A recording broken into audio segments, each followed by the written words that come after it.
ಇವತ್ತಿನ ಸುದ್ದಿ ಜಾಲ. ನಮಸ್ತೆ ವೀಕ್ಷಕರೇ, ನಾನು ಪಾಣಿಶ್ರೀ ಕುಲಕರ್ಣಿ. ವಿಶೇಷ ಸುದ್ದಿಗಳ ಪ್ರಸಾರ ವೀಕ್ಷಿಸಿರಿ. ನರವಾಣೆ ಆತ್ಮಚರಿತ್ರೆ ಪುಸ್ತಕ ವಿವಾದ. ರಕ್ಷಣಾ ಸಚಿವಾಲಯ ಹೊಸ ಮಾರ್ಗಸೂಚಿಗೆ ಚಿಂತನೆ. ಮಾಜಿ ಸೇನಾ ಮುಖ್ಯಸ್ಥ ನಿವೃತ್ತ ಎನ್.ಎಂ. ನರವಾಣೆ ಅವರ ಅಪ್ರಕಟಿತ ಆತ್ಮಚರಿತ್ರೆ 4 ಸ್ಟಾರ್ಸ್ ಆಫ್ ಡೆಸ್ಟಿನಿ ಸುತ್ತಲಿನ ವಿವಾದದ ಮಧ್ಯೆ ರಕ್ಷಣಾ ಸಚಿವಾಲಯವು ಮುಂಬರುವ ದಿನಗಳಲ್ಲಿ ಪುಸ್ತಕಗಳನ್ನು ಪ್ರಕಟಿಸಲು ಬಯಸುವ ಸೇವೆಯಲ್ಲಿರುವ ಮತ್ತು ನಿವೃತ್ತ ಸಶಸ್ತ್ರ ಪಡೆಗಳ ಸಿಬ್ಬಂದಿಗೆ ವಿವರವಾದ ಮಾರ್ಗಸೂಚಿಗಳನ್ನು ರೂಪಿಸಲು ಚಿಂತನೆ ನಡೆಸಿದೆ. ಪ್ರಸ್ತಾವಿತ ಮಾರ್ಗಸೂಚಿಗಳು ಯಾವುದೇ ಹಸ್ತಪ್ರತಿಯನ್ನು ಪ್ರಕಟಣೆಗೆ ಅನುಮೋದಿಸುವ ಮೊದಲು ಅನುಸರಿಸಬೇಕಾದ ಪ್ರಕ್ರಿಯೆಯನ್ನು ವಿವರಿಸುತ್ತದೆ. ಹೊಸ ನಿಯಮಗಳನ್ನು ರೂಪಿಸಲು ಇತ್ತೀಚೆಗೆ ಸಭೆ ನಡೆಸಲಾಗಿದ್ದು, ಈ ಸಂದರ್ಭದಲ್ಲಿ ವಿವರವಾದ ಪ್ರಸ್ತುತಿಯನ್ನು ನೀಡಲಾಗಿದೆ ಎಂದು ಹಿರಿಯ ರಕ್ಷಣಾ ಅಧಿಕಾರಿಯೊಬ್ಬರು ದೃಢಪಡಿಸಿದ್ದಾರೆ. ಮುಂಬರುವ ಚೌಕಟ್ಟು ಅಸ್ತಿತ್ವದಲ್ಲಿರುವ ಸೇವಾ ನಿಯಮಗಳ ನಿಬಂಧನೆಗಳನ್ನು ಮತ್ತು ಅಧಿಕೃತ ರಹಸ್ಯ ಕಾಯ್ದೆಯನ್ನು ಸೇರಿಸುವ ನಿರೀಕ್ಷೆಯಿದೆ. ಪ್ರಸ್ತುತ ನಿವೃತ್ತ ಸೇನಾ ಅಧಿಕಾರಿಗಳಿಂದ ಪುಸ್ತಕ ಬರೆಯುವಿಕೆಯನ್ನು ನಿರ್ದಿಷ್ಟವಾಗಿ ನಿಯಂತ್ರಿಸುವ ಯಾವುದೇ ಏಕೀಕೃತ ಕಾನೂನು ಇಲ್ಲ. ಬದಲಾಗಿ ಸೇವೆ ಸಲ್ಲಿಸುತ್ತಿರುವ ಸಿಬ್ಬಂದಿ ಮತ್ತು ನಿವೃತ್ತರಿಗೆ ವಿಭಿನ್ನ ಕಾನೂನು ಮತ್ತು ಸೇವಾ ಚೌಕಟ್ಟುಗಳು ಅನ್ವಯಿಸುತ್ತವೆ. ಪ್ರಕಟಣೆಯ ವಿಷಯಗಳಲ್ಲಿ ನಿವೃತ್ತ ಸಿಬ್ಬಂದಿಯನ್ನು ಇನ್ನು ಮುಂದೆ ಸೇನಾ ಕಾಯ್ದೆ ಅಥವಾ ಸೇನಾ ನಿಯಮಗಳಿಂದ ನಿಯಂತ್ರಿಸಲಾಗುವುದಿಲ್ಲ, ಆದರೆ ಶಾಸನಬದ್ಧ ಕಾನೂನುಗಳು ಅನ್ವಯವಾಗುತ್ತವೆ. ಹಸ್ತಪ್ರತಿಯು ಕಾರ್ಯಾಚರಣೆಯ ಅಥವಾ ಸೂಕ್ಷ್ಮ ವಿವರಗಳನ್ನು ಹೊಂದಿದ್ದರೆ ಲೇಖಕರು ಅದನ್ನು ರಕ್ಷಣಾ ಸಚಿವಾಲಯಕ್ಕೆ ಅನುಮತಿಗಾಗಿ ಸಲ್ಲಿಸಬೇಕಾಗುತ್ತದೆ. ನಂತರ ಸಂಬಂಧಿತ ಇಲಾಖೆಯು ಅನುಮೋದನೆ ನೀಡುವ ಮೊದಲು ವಿಷಯವನ್ನು ಪರಿಶೀಲಿಸುತ್ತದೆ. ಭಾರತ ಮಾತೆಯ ಮಾರಿದ್ದೀರಿ ರಾಹುಲ್. ಭಾರತ-ಅಮೆರಿಕ ವ್ಯಾಪಾರ ಒಪ್ಪಂದದ ವಿಷಯದಲ್ಲಿ ಪ್ರಧಾನಿ ನರೇಂದ್ರ ಮೋದಿ ಹಾಗೂ ಕೇಂದ್ರ ಸರ್ಕಾರವನ್ನು ಗುರಿಯಾಗಿಸಿಕೊಂಡು ಟೀಕಾಪ್ರಹಾರ ನಡೆಸಿದ ಲೋಕಸಭೆಯ ವಿರೋಧ ಪಕ್ಷದ ನಾಯಕ ರಾಹುಲ್ ಗಾಂಧಿ, ಈ ಒಪ್ಪಂದದ ಮೂಲಕ ಸರ್ಕಾರವು ಭಾರತ ಮಾತೆಯನ್ನು ಮಾರಾಟ ಮಾಡಿದೆ. ಅಮೆರಿಕಕ್ಕೆ ಮೋದಿ ಸಂಪೂರ್ಣ ಶರಣಾಗಿದ್ದಾರೆ ಎಂದು ಆರೋಪಿಸಿದರು.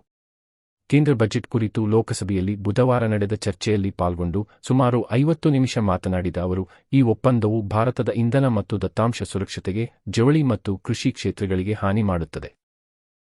ಭಾರತವನ್ನು ಮಾರಲು ನಿಮಗೆ ನಾಚಿಕೆಯಾಗುವುದಿಲ್ಲವೇ ಎಂದು ಕಟುವಾಗಿ ಪ್ರಶ್ನಿಸಿದರು.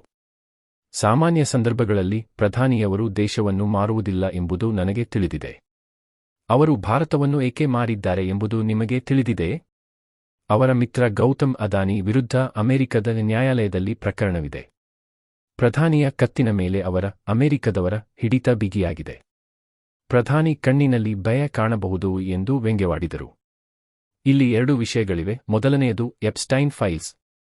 ಎರಡನೆಯದು ಇನ್ನೂ 30 ಲಕ್ಷ ಫೈಲ್ಗಳು ಲಾಕ್ ಆಗಿವೆ ಎಂದು ಮಾರ್ಮಿಕವಾಗಿ ಹೇಳಿದರು. ಮೋದಿ ಸೇರಿದಂತೆ ಭಾರತದ ಯಾವುದೇ ಪ್ರಧಾನಿಯೂ ಒತ್ತಡ ಇಲ್ಲದಿದ್ದರೆ ಇಂತಹ ಒಪ್ಪಂದಕ್ಕೆ ಒಪ್ಪುತ್ತಾರೆ ಎಂಬುದನ್ನು ನಾನು ನಂಬುವುದಿಲ್ಲ ಎಂದರು. WTOಗೆ ಶರಣಾದವರು ನೀವು. ರಾಹುಲ್ ವಿರುದ್ಧ ನಿರ್ಮಲಾ ವಾಗ್ದಾಳಿ. 2013ರಲ್ಲಿ ಕಾಂಗ್ರೆಸ್ ನೇತೃತ್ವದ ಯುಪಿಎ ಸರ್ಕಾರ ವಿಶ್ವ ವ್ಯಾಪಾರ ಸಂಘಟನೆ WTO ಮುಂದೆ ಶರಣಾಗಿ ರೈತರು, ಬಡವರು ಹಾಗೂ ದೇಶವನ್ನೇ ಮಾರಾಟ ಮಾಡಿತು.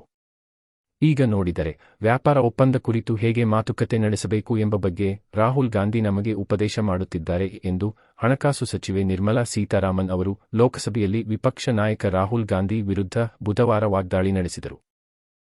ಬಜೆಟ್ ಮೇಲಿನ ಚರ್ಚೆಯಲ್ಲಿ ಪಾಲ್ಗೊಂಡು 1.5 ಗಂಟೆ ಮಾತನಾಡಿ ಉತ್ತರ ನೀಡಿದ ಅವರು, ಪಶ್ಚಿಮ ಬಂಗಾಳದಲ್ಲಿನ ಟಿಎಂಸಿ ಹಾಗೂ ಕೇರಳದಲ್ಲಿನ ಸಿಪಿಎಂ ನೇತೃತ್ವದ ಸರ್ಕಾರದ ವಿರುದ್ಧವೂ ವಾಗ್ದಾಳಿ ನಡೆಸಿದರು. ಈ ಎರಡೂ ರಾಜ್ಯ ಸರ್ಕಾರಗಳು ದುರಾಡಳಿತ ನಡೆಸುತ್ತಿವೆ. ಪ್ರಧಾನಿ ನರೇಂದ್ರ ಮೋದಿ ಅವರು ದೇಶದ ಹಿತಾಸಕ್ತಿ ಪರವಾಗಿಯೇ ಯಾವಾಗಲೂ ಮಾತನಾಡುತ್ತಾರೆ ಎಂದರು. ಒಂದು ವೇಳೆ ರಾಹುಲ್ ಗಾಂಧಿ ಅವರು ಬಜೆಟನ್ನು ಓದಿದ್ದರೆ ಡೇಟಾ, ಆಹಾರ ಮತ್ತು ಇಂಧನ ಭದ್ರತೆಗೆ ವ್ಯಾಪಾರ ಒಪ್ಪಂದದಲ್ಲಿ ಅವಕಾಶವೇ ಇಲ್ಲ ಎಂಬಂತಹ ಹೇಳಿಕೆಗಳನ್ನು ನೀಡುತ್ತಿರಲಿಲ್ಲ ಎಂದು ನಿರ್ಮಲಾ ಹೇಳಿದರು. ಪ್ರಧಾನಿ ಮೋದಿ ಶರಣಾಗಿದ್ದಾರೆ, ರೈತರನ್ನು ಮಾರಾಟ ಮಾಡಲಾಗಿದೆ ಎಂದೆಲ್ಲ ರಾಹುಲ್ ಗಾಂಧಿ ಹೇಳಿದ್ದಾರೆ. ದೇಶದ ಹಿತಾಸಕ್ತಿಗಳನ್ನು ಯಾರು ಬಿಟ್ಟುಕೊಟ್ಟಿದ್ದಾರೆ ಹಾಗೂ ದೇಶವನ್ನು ಯಾರು ಮಾರಾಟ ಮಾಡಿದ್ದಾರೆ ಎಂಬುದನ್ನು ನಾನು ನಿಮಗೆ ಹೇಳುತ್ತೇನೆ ಎಂದರು. 2013ರಲ್ಲಿ ಬಾಲಿಯಲ್ಲಿ ವಿಶ್ವ ವ್ಯಾಪಾರ ಸಂಘಟನೆಯ ಸಮಾವೇಶ ನಡೆದಾಗ ಕಾಂಗ್ರೆಸ್ ನೇತೃತ್ವದ ಅಂದಿನ ಸರ್ಕಾರ ಒಪ್ಪಂದಕ್ಕೆ ಸಹಿ ಹಾಕಿತು ಎಂದು ಹೇಳಿದರು. ಬಿಜೆಪಿ ಶಾಸಕ ಬೈರತಿಗೆ lookout notice. Rowdy sheeter Biklu Shivu alias Shivakumar ಕೊಲೆ ಪ್ರಕರಣದಲ್ಲಿ ನಿರೀಕ್ಷಣಾ ಜಾಮೀನು ಅರ್ಜಿಯನ್ನು ಹೈಕೋರ್ಟ್ ವಜಾಗೊಳಿಸಿದ ಬೆನ್ನಲ್ಲೇ ಕೆ.ಆರ್. ಪುರ ಕ್ಷೇತ್ರದ ಬಿಜೆಪಿ ಶಾಸಕ ಬೈರತಿ ಬಸವರಾಜ ಅವರು ಬಂಧನ ಭೀತಿಯಿಂದ ತಲೆಮರೆಸಿಕೊಂಡಿದ್ದಾರೆ. ಶಾಸಕರ ಬಂಧನಕ್ಕೆ ಸೇಡಿ ವಿಶೇಷ ತಂಡಗಳನ್ನು ರಚಿಸಿದೆ. ಆ ತಂಡಗಳು ಮಹಾರಾಷ್ಟ್ರಕ್ಕೆ ತೆರಳಿ ಆರೋಪಿಗಾಗಿ ವಿವಿಧೆಡೆ ಹುಡುಕಾಟ ನಡೆಸುತ್ತಿವೆ. ಭೈರತಿ ಬಸವರಾಜ ಅವರು ಮಹಾರಾಷ್ಟ್ರದ ಸ್ಟಾರ್ ಹೋಟೆಲ್ ಒಂದರಲ್ಲಿ ವಾಸ್ತವ್ಯ ಹೂಡಿರುವ ಮಾಹಿತಿ ಸಿಕ್ಕಿದೆ.